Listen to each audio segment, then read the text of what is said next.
Hey everybody, it's Dr. Levi, the Gamer's Doctor, the Esports Doctor, here with you today. Today we're talking about addiction, and specifically gaming addiction. You know, our society is plagued, actually universally here, I would say globally, with so many different forms of addiction, from gambling to social media. You know, it's thought that about 10% of the population are actually addicted to social media, as well as, of course, drugs, smoking, alcohol, sex, hypersexual disorder, and even gaming. So I want to talk about gaming addiction because for myself, as the gamer's doctor, the esports doctor, I see a lot of individuals who have an addiction to gaming. So let's define addiction, and I'm going to define it in what I call a layman's term that I think will be, in general, everyone can really understand it. And then I'll talk to you about the things that I think we have to consider if you think you have a problem. And then I want to give you some tools to use to get better so that you don't have to live in what I call that dark place of having an addiction, but no one knows about it. You know, as my father would say, there are no good secrets. So if you have a gaming problem, we're going to talk about it, and then I'm going to tell you what I think you can do to help you. So what is addiction? Addiction is a physiologic or psychologic dependence on a habit that you do.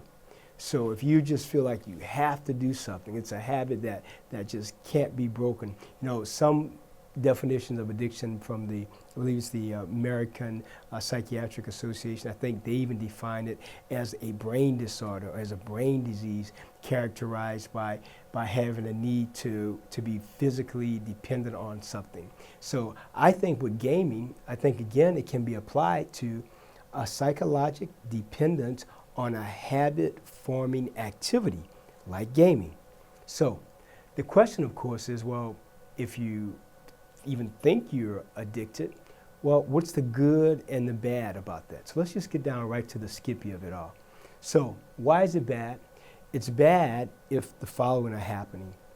If you are taking yourself out of your social support, you know, from your family and your friends, if it's only you, you know, doing everything you do, you and your computer, no one else, then you really want, and then you're doing this for hours a day, not working out, not eating properly, not sleeping properly, not going to school, everything's about the game, then guess what? You might be addicted. And we have to talk about this because even myself, as much as I love being a part of our community and gaming, I know the issues I've had and struggled with respect to, you know, having to prioritize, okay, gaming, not gaming, and other forms of work. So I don't want you to be in that quagmire. I want you to be healthy, and I want you to really, first thing with any addiction, I feel, is this admission that, I have a problem.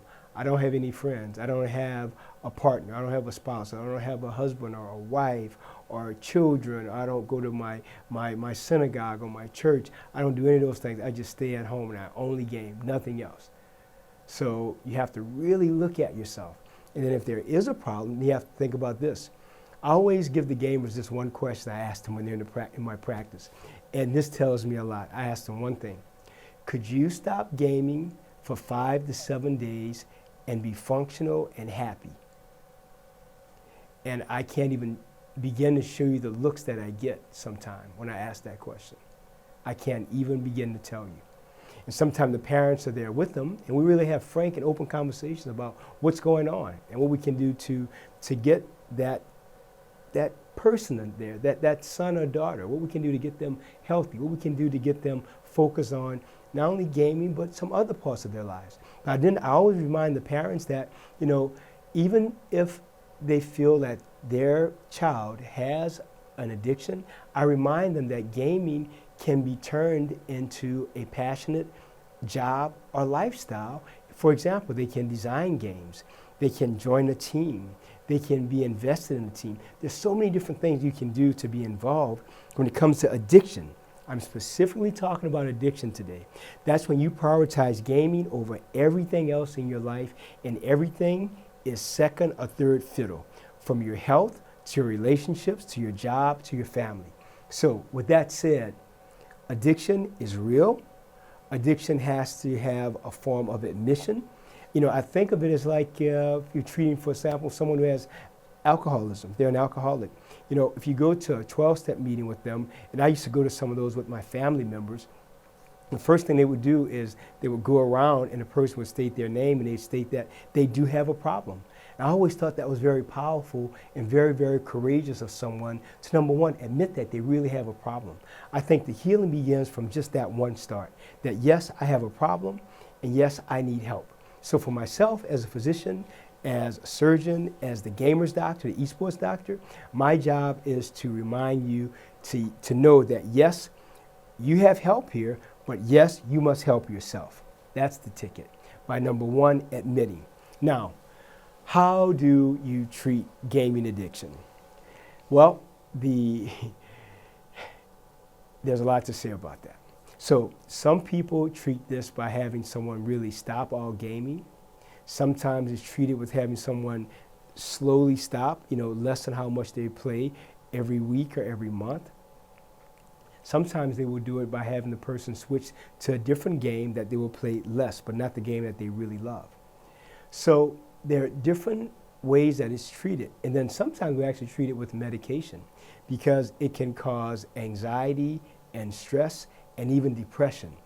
And I really want to address that because many times parents, and I tell them all the time, they'll just take away their son or daughter's gaming equipment. They'll take away their computer, the keyboard, the mouse, and say, we're just taking it away from them.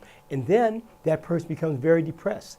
They don't do well in school. They're stressed out. They're anxious. They feel badly. They're sad. They're crying. They're depressed. They're listless. They're not sleeping well. All these things can happen. So I want to remind the parents, you're not trained to do that. So don't be so hard on them. Have more compassion. Listen to them. Get them some help. But don't just take away everything and think that if they go cold turkey from being a digital junkie, that they can just stop everything. It doesn't work that way. Trust me, it doesn't work that way. So imagine you take away all their gaming apparatus and equipment and then they commit suicide. They do something horrific. It has happened. So I want you to be really mindful, but more importantly, I want you to be compassionate as parents, as caretakers, and I want the gaming community to know that yes, gaming addiction does exist and there are ways that we can help you. So, but the first thing you have to do is admit it. Come for the help, and we'll give you the help. That's the ticket. Don't think that you're alone. There's always hope. So I hope this little mini video on gaming addiction is helpful. I hope it's insightful. And more importantly, I hope it gives everyone an idea that, yes, this does exist. There are ways that we can treat it, and you're not by yourself, but you have to ask for the help. I want to say to parents, be compassionate. Listen to your children. Don't be so quick to judge. Don't be so angry. Just step back, breathe through it, and grow together as a family. Communication is the key. To have a loving, great family, communication. I think the family that talks together stays together. All right? So this is Dr. Levi, the Gamer's Doctor, talking about gaming addiction. Thank you so much for joining me on all my social media platforms, YouTube, Twitter, Twitch TV, Instagram. Happy to have you with us, and I hope this is helpful.